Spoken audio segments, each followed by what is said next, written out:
உறவுகள் அனைவருக்கும் அன்பான வணக்கங்கள். தங்கமயிலுக்கு ஒரு அநியாயம் நடக்குது. அவள் வாழ்க்கையில் அவளை வேணான்னு சொல்லிட்டு இன்னொருத்தி கூட தன் மருமகன் பழகுறான் அப்படின்னு சொல்லிட்டு அவங்க வீடு வரைக்கும் போய் வீட்டு வாசலில் வச்சு அசிங்கப்படுத்தினதுக்கு பதிலாக வீட்டுக்குள்ளார போய் அவங்க பெற்றவங்களுக்கு முன்னாடி அஞ்சலியே நிற்க வச்சு, இங்கே பாருங்க உங்கள் பொண்ணு செய்கிறது தப்பு, இந்த மாதிரி என் பொண்ணோட வாழ்க்கையை கெடுக்கிறா அப்படிங்கிற மாதிரி அவங்களோட புரிதலுக்கு தகுந்த மாதிரி பாக்கியம் அவங்க அப்பா அம்மா கிட்ட தனியாக கூப்பிட்டு கண்டிச்சிருக்கலாம்.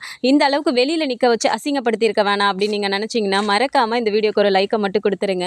ஆக்சுவலாக அவங்க போய் அங்கே திட்டிட்டு வந்ததுக்கப்புறமா இங்கேயுமே பார்த்தா வீட்டில் இவருமே சரவணனும் பயங்கரமாக சத்தம் போடுறாரு, கல்லெல்லாம் தூக்கி போட்டு அவங்கள அடிக்க போகிறாரு. அந்த டைமில் தான் கரெக்டாக கதிரும் காப்பாற்றி கூட்டிகிட்டு போடுறாரு. ஆனால் இந்த இடத்துல ரொம்பவுமே எமோஷ்னல் ஆனதில் பிபி அதிகமாகி தங்கமயில மூச்சு பேச்சு இல்லாமல் கீழே விழுந்துடுறாங்க. ஸோ ஹாஸ்பிட்டலில் போய் அட்மிட் பண்ணதுக்கப்புறமா பார்த்தா டாக்டர் செக்அப் பண்ணிட்டு இருக்காங்க. இவங்க வெளியில் அவங்க அப்பாவும் அம்மாவும் பதட்டத்தோடு நின்றுட்டு இருக்கும்போது இப்போ உள்ளே கூப்பிட்டு கேட்குறாங்க. இந்த மாதிரி செக் பண்ணிட்டு டாக்டர் வெளில வராங்க. வந்த உடனே இவங்க நிற்க வச்சு, என்னாச்சு டாக்டர், என் பொண்ணு எப்படி இருக்கா அப்படின்றாங்க. அப்போ பார்த்துட்டு அது ஒன்றும் இல்லை, அவளுக்கு திடீர்னு இந்த அளவுக்கு பிபி ஏறுற அளவுக்கு என்ன நடந்துச்சு, நல்லபடியாக பார்த்துக்க மாட்டிங்களா, இப்படி இல்லாமல் ஒரு மாசமாக இருக்க பொண்ணு டென்ஷன் ஆகிற அளவுக்கு பார்த்துக்குவீங்க அப்படிங்கிறாங்க. சும்மாவே நிற்காம அவங்க அப்பா இருந்துட்டு, ஐயோ நாங்கள்லாம் எதுவும் பிரச்சனை பண்ணல டாக்டர், அவங்க புருஷன் தான், என் மருமகன் தான் இல்லாத பொல்லாதெல்லாம் பேசி சண்டை போட்டு என் பொண்ணுக்கு இந்த மாதிரி ஆக்கி வச்சுட்டான் அப்படின்னு சொன்ன உடனே பாக்கியம் டக்குன்னு அவங்க காலை போட்டு மிதிச்சு எதுவும் சொல்லாத அப்படிங்கிற மாதிரி கண்ட்ரோல் பண்ணுறாங்க.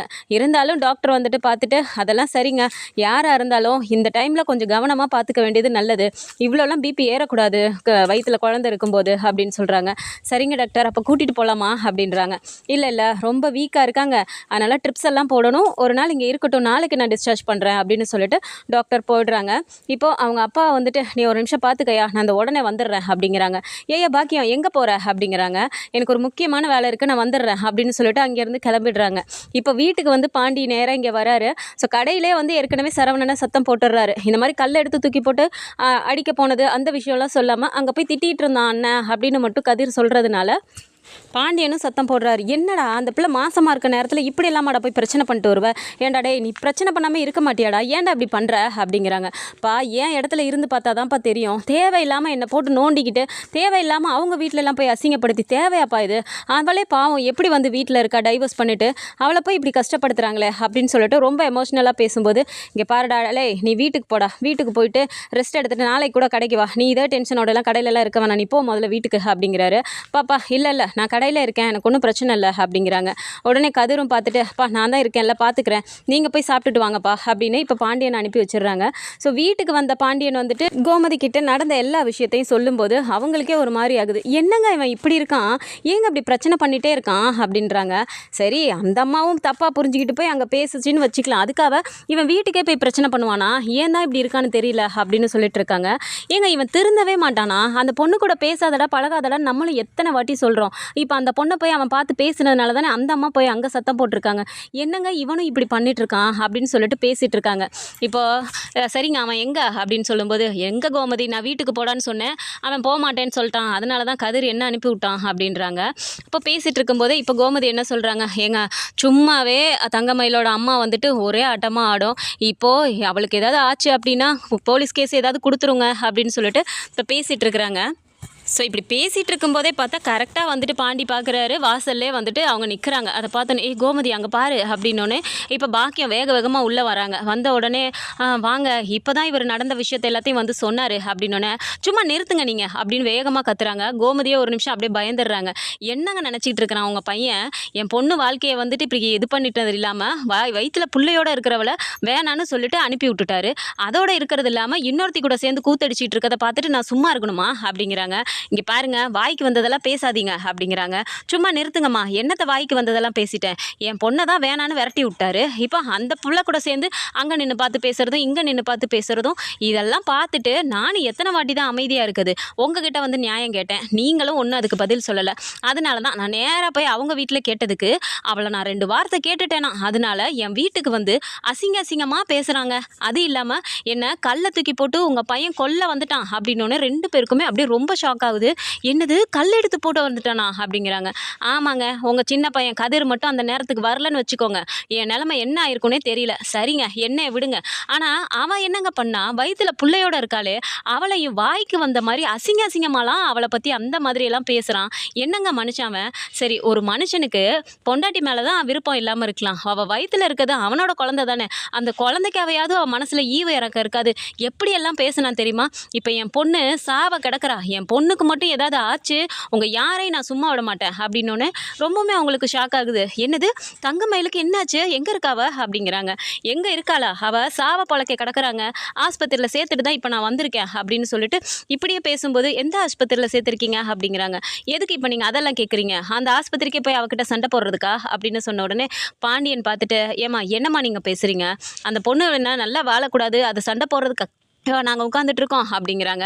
ஆமாம் ஆமாம், உங்களை பற்றி எல்லாருக்கும் எனக்கு தெரியாதா, நான் வந்து நியாயம் கேட்டப்பவே அவரை கண்டிச்சிருந்தீங்கன்னா இந்த அளவுக்கு வந்திருக்குமா, எல்லாரும் சேர்ந்து தானே ஒன்றா பண்ணுறீங்க. இங்கே பாருங்கள், ஒரு விஷயம் மட்டும் ஞாபகம் வச்சுக்கோங்க, என் பொண்ணை ஏமாற்றிட்டு இந்த மாதிரிலாம் பண்ணீங்க அப்படின்னா சத்தியமாக சொல்கிறேன், நீங்கள் யாருமே நல்லாவே இருக்க மாட்டீங்க. என் பொண்ணுக்கு மட்டும் ஏதாவது ஆச்சு, அவள் வயிற்றில் இருக்க குழந்தைக்கு ஏதாவது ஆச்சு, அவளை தான் சொல்லிட்டேன், நான் போலீஸ் கம்ப்ளைண்ட் கொடுத்து அன்னைக்காவது ஒரே நாளில் நீங்கள் வெளியே வந்துட்டீங்க, இனிமேல் வாழ்நாள் முழுக்க வெளியே வர முடியாத அளவுக்கு நான் பண்ணிவிடுவேன். என்னை பற்றி உங்களுக்கு தெரியாது, என் பொண்ணுக்காக நான் என்ன வேணால் பண்ணுவேன் அப்படின்னு சொல்லிட்டு ரொம்பவும் ஆக்ரோஷமாக பேசிட்டு அவங்க பாட்டுக்கு விறுவிறுன்னு போயிடுறாங்க. ஸோ கோமதியும் பாண்டியனும் ஒரு மாதிரி பார்த்துட்டு, என்னங்க இந்த அம்மா வந்து இப்படியெல்லாம் சொல்லிட்டு போகிறாங்க, அவளுக்கு என்னாச்சுன்னு தெரியலையே அப்படின்றாங்க. சரி வரீங்களா, நம்ம போய் பார்த்துட்டு வந்துடலாம் அப்படின்னு சொல்லி கேட்கும்போது, சரி வா கோமதி போய் பார்த்துட்டு வந்துடலாம் அப்படின்னு நேராக இப்போ ஹாஸ்பிட்டலுக்கு போயிட்டு அங்கே விசாரிக்கிறாங்க. இந்த மாதிரி தங்கமயில்னு யாராவது இங்கே அட்மிட் ஆகிருக்காங்களா அப்படின்னு சொன்னோன்னே, ஒரு நிமிஷம் இருங்க சார் அப்படின்னு செக் பண்ணிவிட்டு, தங்கமயில் தானே இருக்காங்க, 101 நம்பரில் இருக்காங்க ரூமில் அப்படின்னு சொல்கிறாங்க. சரிங்க அப்படின்ட்டு இப்போ கை நிறைய வாங்கிட்டு வந்ததெல்லாம் எடுத்துகிட்டு வராங்க. அங்கே பார்த்தா வெளியில் மயிலோட அப்பா உட்காந்துட்டு இருக்காரு. இப்போ இவங்க ரெண்டு பேரையும் பார்த்த உடனே அப்படி ஒரு முறைச்சிட்டு மூஞ்சி திருப்பிக்கிறாரு. இதை பார்த்ததுமே கோமதி, என்னங்க இந்த ஆள் நம்ம என்னமோ தப்பு பண்ண மாதிரி இந்த ஆள் நம்மளை பார்த்து இப்படி திருப்புறாரு அப்படிங்கிறாங்க.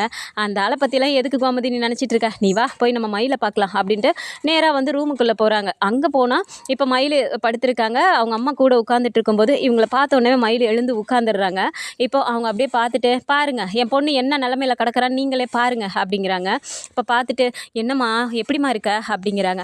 அவள் தான் நல்லலாமா கிடக்குறாளே, அப்புறம் என்ன எப்படி இருக்குன்னு வேற கேட்குறீங்க அப்படின்னு சொல்லிட்டு ஒரு மாதிரி பேசும்போது, மயில் எப்படி பார்த்துட்டு அம்மா பக்கத்தில் இருந்தால் தடுத்து தடுத்து ஏதாவது ஒன்று சண்டை முட்டுற மாதிரி பேசிட்டு தான் இருக்கும்ன்ட்டு, அம்மா குடிக்கிறதுக்கு போய் ஏதாவது வாங்கிட்டு வரியா அப்படின்றாங்க. உடனே பாண்டியனும் பார்த்துட்டு, ஏம்மா என்ன நாங்கள் இங்கே விருந்தாளியாவாக வந்திருக்கோம், உன்னை விசாரிக்க வந்தால் நீ என்னம்மா குடிக்கிறதுக்கெலாம் வாங்கிட்டு வர சொல்கிற, அதெல்லாம் ஒன்றும் வேணாம் அப்படின்றாங்க. உடனே அவங்க அம்மா பார்த்துட்டு, உங்களுக்கு வேணான்னா விடுங்க, நான் காலையிலேருந்து இன்னும் ஒன்றும் சாப்பிடல, நான் போய் டீயாவது குடிச்சிட்டு வரேன், டே நீ பேசிக்கிட்டு ரெடி அப்படின்னு சொல்லிட்டு அவங்க வெளியே போயிடுறாங்க. இப்போ பார்த்தா இந்த கோமதி போய் பக்கத்தில் உட்காந்துட்டு, என்னம்மா ரொம்ப அவன் சண்டை போட்டானா அப்படிங்கிறாங்க. இல்லைத்த, அவர் சொல்கிறதும் நியாயம் தானே, அவரோட லைஃபு அவருக்கு பிடிச்சவங்க கிட்ட அவர் பேசுகிறாரு பழகுறாரு, அதுக்கெல்லாம் போய் அம்மா இப்படி கேட்டுகிட்டே நின்னா அப்புறம் சண்டை வராமல் என்ன பண்ணும், அம்மா கிட்ட நான் எத்தனையோ வாட்டி சொல்லிட்டேன் தேவையில்லாமல் பண்ணாதம்மான்னு, அம்மா கேட்கவே மாட்டேங்குது, தயவு செஞ்சு அம்மாவுக்காக நான் உங்ககிட்ட மன்னிப்பு கேட்டுக்கிறேன், மன்னிச்சிருங்க அப்படிங்கிறாங்க. ஐயோ மயில், நீ ஏன் அப்படியெல்லாம் பேசுகிற, உங்கள் அம்மாவா கொஞ்ச காலமாகவே தேவையில்லாத வேலை தான் பார்த்துட்ருக்காங்க, என்ன பண்ணுறது, நீ விடு, நீ உடம்ப பார்த்துக்கோமா என்னம்மா அப்படிங்கிறாங்க. இல்லைத்த, பிபி அதிகமாகிடுச்சு, அதனால தான் நான் மயங்கி விழுந்துட்டேன் போல், டாக்டரும் அதை தான் சொன்னாங்க, வீக்காக இருக்கேனா அதனால் ட்ரிப்ஸ் போடணும்னு சொல்லியிருக்காங்க அப்படிங்கிறாங்க. சரிம்மா நீ உடம்ப பார்த்துக்கோ அப்படின்னு சொல்லி பேசிகிட்டு இருக்கும்போதே கரெக்டாக குழலி வந்து ஃபோன் பண்ணுறாங்க. உடனே கோமதி வந்துட்டு, ஏங்க குழலி தான் ஃபோன் பண்ணுறா, நான் போய் பேசிட்டு வந்துடுறேன், நீங்கள் பேசிகிட்டு இருங்க மயிலுக்கிட்ட அப்படின்னு சொல்லிட்டு இப்போ கோமதி எந்திரிச்சு வெளியே போனதுக்கப்புறம் இப்போ பாண்டியன் உட்காந்துட்டு இருந்துட்டு அப்படியே ஒரு மாதிரி பார்த்துட்டு, சரிப்பா நீ உடம்ப பார்த்துக்கோ, கவனமாக இருப்பா அப்படின்னு சொல்லிட்டு நான் கிளம்புறேன் அப்படின்னு சொல்லிட்டு வெளியே பார்க்குறாரு. அப்போ அந்த நேரம் பார்த்து கரெக்டாக மயில், மாமா ஒரு நிமிஷம் அப்படிங்கிறாங்க. சொல்லுப்பா மயில் அப்படிங்கிறாங்க. இல்லை மாமா மன்னிச்சிருங்க என்ன அப்படிங்கிறாங்க. சொல்லிட்டு அப்படியே அழுகும்போது பாண்டியனுக்கே ஒரு மாதிரி ஆகுது. என்னப்பா மன்னிப்பெல்லாம் கேட்டுட்டு, பரவாயில்லப்பா நீ உன் உடம்ப பாருப்பா, இந்த நேரத்தில் தேவையில்லாமல் நீ அழுகக்கூடாது, சந்தோஷமாக இருக்கணும்ப்பா, நீ சந்தோஷமாக இருந்தால் தானே வயிற்றில் இருக்க எங்களோட வாரிசும் சந்தோஷமாக இருக்கும், இப்படிலாம் கஷ்டப்படாதப்பா நீ அப்படிங்கிறாங்க.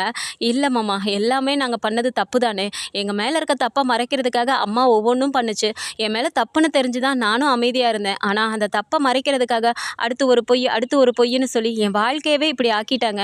ஆனால் எல்லா தப்பையுமே உங்கள் மேலேங்கிற மாதிரி இப்போ மொத்தமாக திருப்புறது எனக்கே தப்புன்னு தெரியுது. ஆனால் அம்மா சொன்னால் எதுவுமே புரிஞ்சுக்க மாட்டேங்குது மாமா, தயவு செஞ்சு மன்னிச்சிருங்க அப்படிங்கிறாங்க. அப்போ பாண்டியனும் பார்த்துட்டு, இங்கே பாருப்பா மயிலு, நீங்கள் வந்துட்டு பொய் சொல்லி ஆரம்பத்தில் பண்ணது எல்லாமே வந்துட்டு அதெல்லாம் தப்புன்னு வச்சாலும் இப்போ சரவணன் பண்ணுறதும் தப்பு தானே, எங்கள் மேலேயும் தப்பு வச்சுக்கிட்டு இப்படியெல்லாம் நாங்களும் வந்து உங்ககிட்ட பேசுகிறது எனக்கு ஒரு மாதிரி இருக்குப்பா. அவன் பண்ணுறதும் தப்பு தான், நாங்கள் அவன்கிட்ட பேசிட்டோம்ப்பா, அந்த பிள்ளைகிட்ட பேச விடாமல் நாங்கள் பார்த்துக்குறோம் அப்படிங்கிறாங்க. சரிங்க மாமா அப்படின்னு சொல்லும்போது, நீ தைரியமாக இருப்பா, பார்த்துக்கலாம் அப்படின்னு சொல்லிட்டு கிளம்புறேன்னு சொல்லிட்டு வெளியே வந்துடுறாரு. ஆனால் அஞ்சலி வீட்டில் வந்துட்டு அஞ்சலியோட அப்பா இப்போது அஞ்சலியை பார்த்து நேராக உட்கார வச்சு, இங்கே பாரு, நீயே வந்துட்டு வாழ்க்கை சரியில்லைன்னு சொல்லிட்டு இங்கே வந்து உட்காந்துட்ட, அது உன்னோட கெட்ட நேரமோ எங்களோட கெட்ட நேரமோ தெரியல, ஆனால் இப்படி ஒரு சூழ்நிலையில் இனிமே அந்த சரவணனை பார்க்க மாட்டேன் பேச மாட்டேன்னு எனக்கு சத்தியம் பண்ணு அப்படிங்கிறாங்க. அப்போ அஞ்சலியுமே ஒரு மாதிரி அழுதுகிட்டே நிற்கும்போது, இங்கே பாருமா, நீ மட்டும் இனிமேல் இன்னொரு வாட்டி அவன்கிட்ட பேசுனேன்னு தெரிஞ்சிச்சு நான் உயிரோடே இருக்க மாட்டேன், சத்தியமாக நான் செத்து போயிடுவேன் அப்படின்னு சொன்ன உடனே அஞ்சலி உடனே, அப்பா ப்ளீஸ்ப்பா, இனிமேல் சத்தியமாக நான் சரவணனை பார்க்க மாட்டேன் பழக மாட்டேன், இனிமேல் பண்ணவே மாட்டேன்ப்பா அந்த மாதிரி தப்பை அப்படிங்கிறாங்க. சரிம்மா அப்படின்னு சொன்னோடனே அழுதுகிட்டே ஓடி போயிடுறாங்க. ஆனால் வீட்டில் வந்துட்டு எல்லாரும் மாறி மாறி வந்து விசாரிக்கிறாங்க அப்படின்னு சொல்லி அவங்க அம்மாவும் கஷ்டப்படுறாங்க. ரூமில் போய் உட்காந்து அஞ்சலி அழுதுட்டு இருக்கும்போது சரவணன் வெளியே வந்துட்டு இப்போது அஞ்சலி கிட்ட பேசணும்னு சொல்லிட்டு கால் பண்ணிக்கிட்டே இருக்காரு. ஆனால் இந்த இடத்துல அஞ்சலி காலை கட் பண்ணி விட்டுட்டே இருக்காங்க. ஸோ அஞ்சலி ஃபோனே எடுக்கல அப்படிங்கும்போது சரவணனுக்கு ரொம்ப ஒரு மாதிரி ஆகுது. எப்படியாவது அஞ்சலியை பார்த்து பேசணும் அப்படின்னு சொல்லிட்டு நேராக இப்போ அவங்க வீட்டுக்கே கிளம்பி போகிறாரு. இப்போ சரவணன் வீட்டு வாசலில் வந்து நிற்கிறாரு அப்படிங்கும்போது அவங்க அப்பா ஒரு மாதிரி பார்த்துட்டு, உள்ளே வாங்க தம்பி அப்படிங்கிறாங்க. சரின்னு உள்ளே போனோடனே, என்னப்பா வீடு வரைக்கும் வந்திருக்கீங்க அப்படின்றாங்க. நாங்கள் தான் கடையிலே உன்ட்ட பார்த்து பேசிட்டு வந்துட்டேனேப்பா, அப்புறம் எதுக்கு வீடு வரைக்கும் அப்படின்னோடனே, இல்லை சார், நீங்கள் சொன்னதெல்லாம் கேட்டு எனக்கு ரொம்ப கஷ்டமாக இருந்துச்சு, அஞ்சலி கிட்ட இதை பற்றி பேசி மன்னிப்பு கேட்கலான்னு நான் ஃபோன் பண்ணேன், ஆனால் அஞ்சலி ஃபோனை எடுக்க மாட்டேங்கிறா, அதான் நேரில் பார்த்துட்டு போகலான்னு வந்தேன் அப்படின்றாங்க. அப்போ உடனே அவங்க அம்மாவும் பார்த்துட்டு, இங்கே பாருங்க தம்பி, அவளே வாழ்க்கை சரியில்லாமல் இங்கே வந்து இருக்கா, ஏற்கனவே உங்கள் மாமியார் வேற வாசல் வரைக்கும் வந்து அப்படியெல்லாம் அசிங்கப்படுத்திட்டு போயிட்டாங்க, இன்னும் அந்த தெருவில் இருக்கவங்களுக்கு எங்களால் பதில் சொல்ல முடியாமல் உட்காந்துருக்கோம், இந்த டைமில் நீங்கள் வீடு வரைக்கும் வந்துட்டு போகிறதெல்லாம் சரியில்லைப்பா, இனிமேல் எங்கள் வீட்டு சைட்லாம் வராதிங்க அப்படிங்கிறாங்க. ஐயோ அம்மா, உங்கள் வீட்டுக்கு வந்தது நான் அஞ்சலியை பார்த்து மன்னிப்பு கேட்கறதுக்காக தான் வந்தேன், ஃபோன் பண்ணேன் ஃபோன் எடுக்கலை அப்படின்றாங்க. அப்போ உடனே அவங்க அப்பா பார்த்துட்டு, இங்கே பாருப்பா, அவள் உங்ககிட்ட இனிமேல் பேச மாட்டா பழக மாட்டா, அவள் எங்ககிட்ட சத்தியம் பண்ணி கொடுத்துட்டா, நீங்களும் இனிமேல் அதே மாதிரி இருந்துக்கோங்க, உங்களுக்குன்னு ஒரு வாழ்க்கை இருக்குது, உங்களுக்குன்னு ஒரு பொண்டாட்டி குழந்தை பிறக்க போது, அந்த வாழ்க்கையை பார்த்துக்கோங்க, பிடிச்சா வாழுங்க, பிடிக்கலன்னா அது உங்களோட தனிப்பட்ட விருப்பம், அதுக்காக ஏன் பொண்ணு தேவையில்லாமல் இதில் அசிங்கப்படுறதுல நாங்கள் விருப்பப்படலப்பா, இனிமேல் அவள் உங்ககிட்ட பேச மாட்டா பழக மாட்டா, இப்போ என்ன உங்களுக்கு மன்னிப்பு கேட்கணும் அவ்வளோதானே, நாங்களே அவகிட்ட சொல்லிக்கிறோம், நீங்கள் கிளம்புங்க அப்படின்னு சொல்லிட்டு அஞ்சலியை பார்க்க கூட விடாமல் அப்படியே வெளியே அனுப்பி வச்சிடுறாங்க. சரவணனுக்கு ரொம்பவுமே கஷ்டமாக போகுது.